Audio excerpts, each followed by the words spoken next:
right, you found a house. Your offer's been accepted and you've signed a contract. What happens next? Let's talk about the escrow process in this video.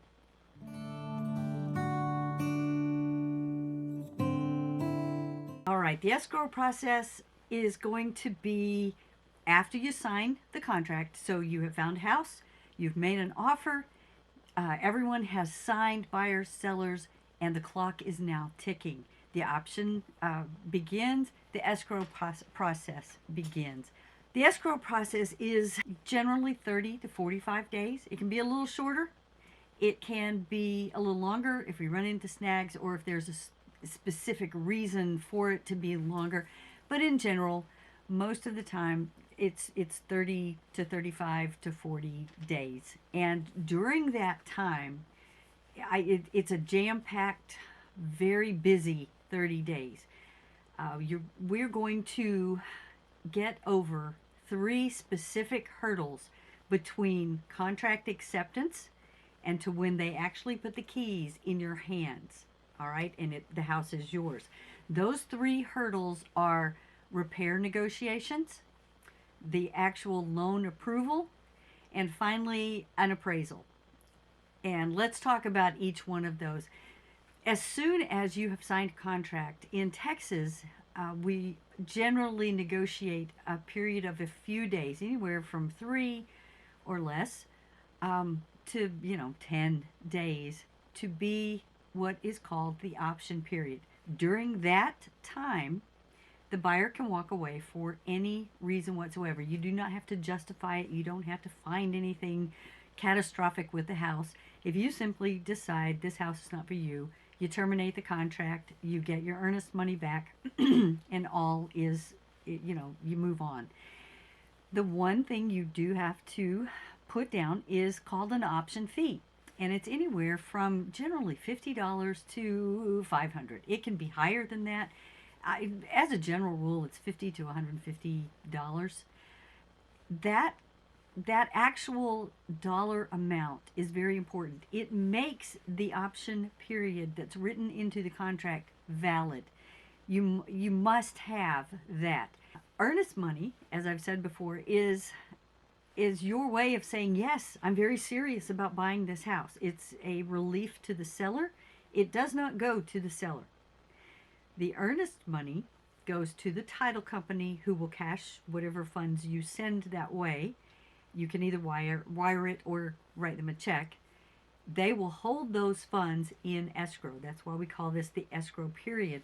And then when it comes closing time, that earnest money will apply towards your down payment and or closing costs, depending on the size.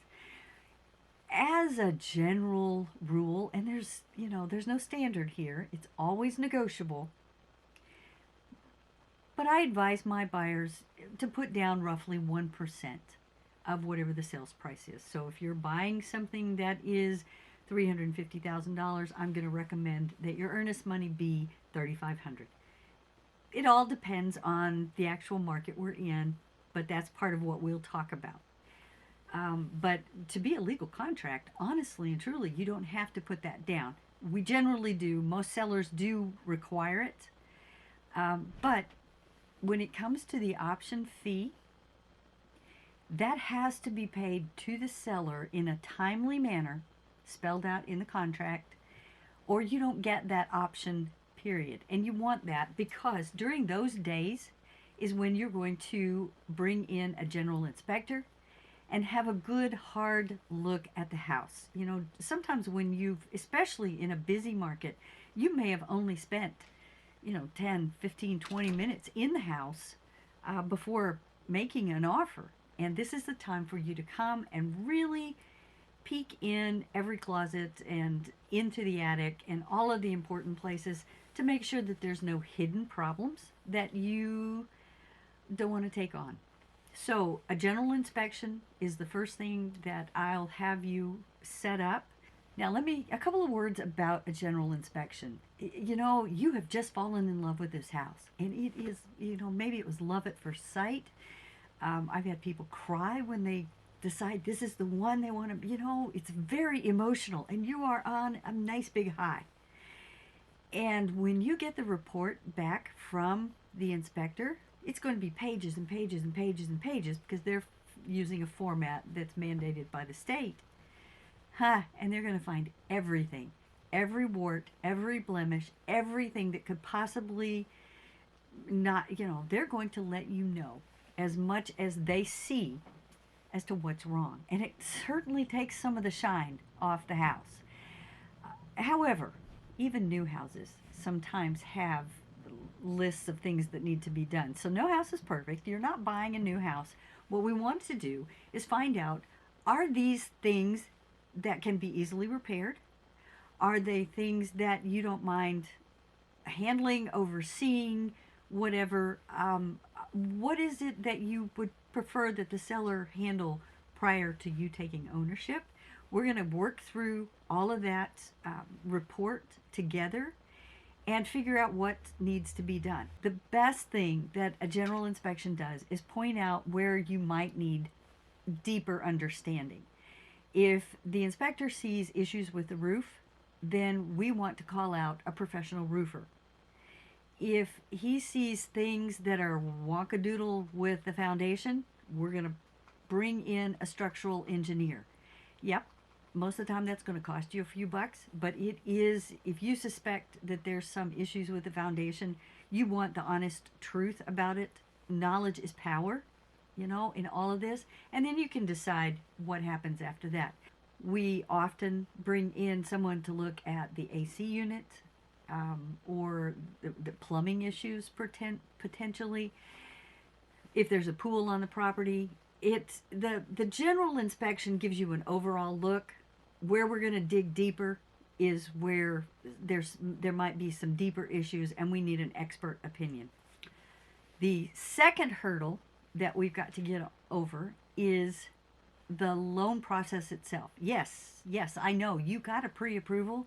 You've talked already to a lender, but now it gets really serious. And they're going to ask you for actual paperwork or more paperwork. And they're going to ask you questions about gaps in your job history and issues you have with, credit and what have you. This is when getting your paperwork to the lender in a timely manner keeps us on track. Even a day or two delay in getting some important and relevant piece of paper to the lender can delay closing, and you don't want to do that. We want to stay on track and on time. So that's the second hurdle. It is written into our contracts a specific number of days for loan approval. That's always negotiable. I have seen everywhere from 15 days to 22 days. It depends on the circumstances. But if your lender cannot say yes, absolutely, that you can be approved by the end of that time, he is going to let you know, and you have the option then of terminating the contract and getting your earnest money back because you're not going to be able to get the loan like you thought. Having those days, that deadline, it means it's a very intense time. The third hurdle, and it's the one that hopefully you don't even know we're sailing over it, but it's a biggie. And if you stumble here, you feel so close to the finish line, it can really blow things up. And that is getting past the appraisal. Anytime you are financing a loan, when you're buying a house with a mortgage, the lender wants an impartial third-party opinion as to the value of the property. And that's smart. One of the reasons we had the big housing meltdown in 2008-ish times is because some of those safeguards had slipped, and there were some properties that were not worth what the bank was lending on them. That's a super simplified, but that's part of it. You couldn't sell the house for what it was mortgaged for. The appraiser goes out on a specific appointment. He has a look at the property. He looks at comparable properties. If the listing agent and the seller have done a good job, they're probably pretty close to what he's going to find. They have support for why they priced the house as well as they did. Sometimes sellers want to do more than that. Sometimes we agents think that the market will bear more than it actually, ends up doing. So occasionally an appraisal will come back below value. Lender's never going to land on an amount that's greater than the appraisal. That is especially true if you are doing an FHA or a VA loan. If the appraisal comes back low, then we all go to the negotiating table again. It's possible that the buyer might bring a bit more cash, that the seller might lower the price down to, there's a little bit of everything that can happen there. Worst case scenario is the seller goes, oh, I absolutely disagree, and I'm not budging on price, and the whole thing blows apart. We really try hard not to, because you as a buyer, you're already in love with this house. You've spent some money, you've done some things to get to this point, and you kind of hate to give it up. Maybe you've put your notice in, or you've sold another house, or you're selling another house, and you will need a place to live. So that can be a time of intense negotiation, and it's usually a week to 2 weeks before closing. So the stakes are a little higher at that point. Most of the time, everybody's done their job well. The appraiser sees the value, and everything goes just dandy. When that happens, the loan package generally has one more run by their underwriters, and then you are cleared to close. And that is, my friends, like being in the big jet airline at the end of the runway with the engines revving and the tower says you're ready for takeoff, right? You are ready to do this now. So cleared to close those are three of the best words in real estate. Once you have that, then all you have to do is prepare for the actual closing appointment. That will be in a title company somewhere in the vicinity of where the sale is. You will have, prior to this, if your purchase is in an HOA, you will have had a chance to read over HOA documents and make sure that you agree that you're okay living under whatever their rules are. It is never wise to assume that those rules will not apply to you. They always will. It will. If you don't want to live under their rules, there are provisions for you to get out of your contract because of that. So read all of those carefully. When you get to the closing table, you will have a nice stack of paperwork. I promise you will get so tired of writing your full name over and over again. You're going to bring, well, here's what a closing appointment is going to be like. You are not going to be at a table with the seller, so don't worry about that. They will be in a separate room, possibly at a separate time. So you might not even, you pass them in the hallway even. You will bring your driver's license or a passport, some sort of valid government ID, and you will bring your funds for closing. And you and your lender and the title company, you've all come to an agreement on that amount. You will either bring a cashier's check from your bank made out to the title company, or you will have set up a wire transfer from your bank to the title company for that amount. While I'm talking about it, wire fraud is a great big huge crime these days, and we want you to be very, very careful who you trust with wiring information. If you have a wire set up and somebody were to email you or text you and say, hey, this has changed, then you do not believe them. Instead, you would call me, or you would call the title company from a phone number that you have already used before, right? So that you know it's going to them, not to some other scam artist. And you would verify those instructions. And I can almost promise you title companies will never send you changes via email. Not anymore. We used to do it all the time. Not anymore. There are people who have lost hundreds and thousands of dollars. Hundreds of thousands of dollars due to wire fraud. So we are very, very careful with that. All right. When you get to the closing table, you will have a nice fat stack of documents to sign. You will get tired of signing your name, but hey, remember, you're buying a house, right?